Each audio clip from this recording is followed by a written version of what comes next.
गोस्वामी तुलसीदास जी महाराज एक गांव से गुजर रहे थे। अचानक एक रोती हुई महिला गोस्वामी तुलसीदास जी के चरणों में आके गिर पड़ी। कहने लगी, महाराज आशीर्वाद दे दो। तो गोस्वामी तुलसीदास जी ने कह दिया, जाओ सदा सुहागिन रहो। एक स्त्री को सबसे इससे बड़ा वरदान और क्या होगा। उसको ये कहा जाए सदा सौभाग्यवती रहो, सदा सुहागिन रहो, सदा सुहागन रहो। इससे बड़ा और वरदान क्या चाहिए एक पतिव्रता नारी को। गोस्वामी जी को लगा ये रो रही है, कोई संकट है, तो कह दिया जाओ सदा सुहागन रहो। जब गोस्वामी जी ने यह आशीर्वाद दे दिया तब उस महिला ने रोते हुए कहा, महाराज मैं तो आपके चरणों में इसलिए आई हूं कि मेरे पति मर चुके हैं। उसके पति मरे पड़े थे और उसे पता चला कि नगर में गोस्वामी श्री तुलसीदास जी आए हैं। उस समय तुलसीदास जी बड़े विद्वान, बड़े भक्त के रूप में समाज में पूजे जाते थे। उस महिला को पता चला कि मेरे पति, उसके पति मर गए अचानक, और जब पति मरे उसे पता चला कि नगर में गोस्वामी श्री तुलसीदास जी आए हैं। चरणों में गिर पड़ी और अचानक तुलसीदास जी के मुख से निकल गया, सदा सुहागन रहो। अब तो चक्कर में पड़ गए बाबा जी। महाराज आपने मुझे सुहागन का वरदान दिया है और मेरे पति तो मर चुके हैं।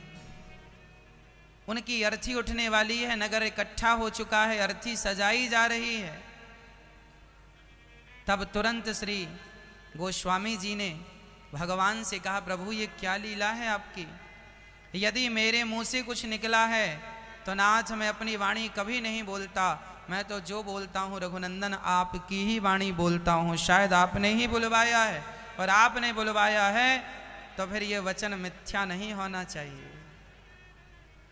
यदि एक भक्त का वचन मिथ्या चला जाता है ना मां, तो भगवान पर उंगलियां खड़ी हो जाती हैं, विश्वास पर संदेह होने लगता है। और मैं आपसे कह चुका हूं कि भगवान कभी विश्वास को टूटने नहीं देते।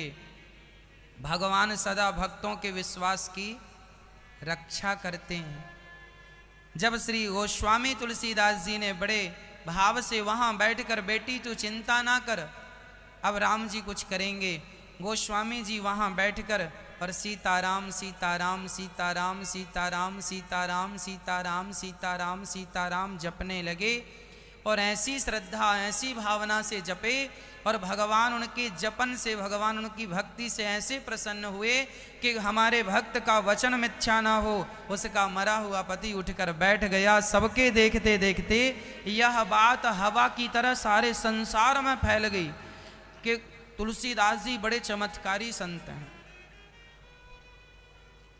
उस समय अकबर का शासन था। शासन किसका चल रहा था? अकबर का। जब यह बात अकबर को पता लगी कि हिंदू धर्म के कुछ संतों ने इतना बड़ा चमत्कार किया कि मुर्दे को जिंदा कर दिया, तो अकबर ने तुलसीदास जी को अपने यहाँ आमंत्रित किया, आओ और हमें भी कुछ चमत्कार दिखाओ। तुलसीदास जी मना करते हैं, अकबर हम ना तुम्हारे घर आएंगे, ना तुम्हारे दरबार आएंगे, और ना तुम्हें चमत्कार दिखाएंगे। हम कोई चमत्कार दिखाने वाले बाबा नहीं हैं। हम तो सिंपल अपने राम का नाम जपते हैं। चमत्कार तो हमारे राम नाम में है, चमत्कार तो हमारे भगवान करते हैं, और वह श्रेय अपने भक्तों को देते रहते हैं। भगवान सबसे बड़े चमत्कारी हैं। हम तो केवल उनका नाम लेना जानते हैं, और हम तुम्हारे दरबार नहीं आएंगे, हमें कुछ लेना देना थोड़ी है तुमसे। अकबर को बड़ा बुरा लगा कि हिंदू संत ने हमारा अपमान कर दिया। अपने सैनिकों को भेजा, जाओ तुलसीदास को पकड़ कर लाओ। सैनिक गए, तुलसीदास जी के हाथों में हथकड़ियां डाल के बांध कर लेके आए, दरबार में खड़ा किया गया। तुलसीदास जी के हाथों में बंधन था, पांव में बेड़ियां थीं, और अकबर कह रहा था, यदि तुम बड़े भक्त हो, तुमने मुर्दे को जिंदा किया है, तो आज हमें चमत्कार दिखाओ।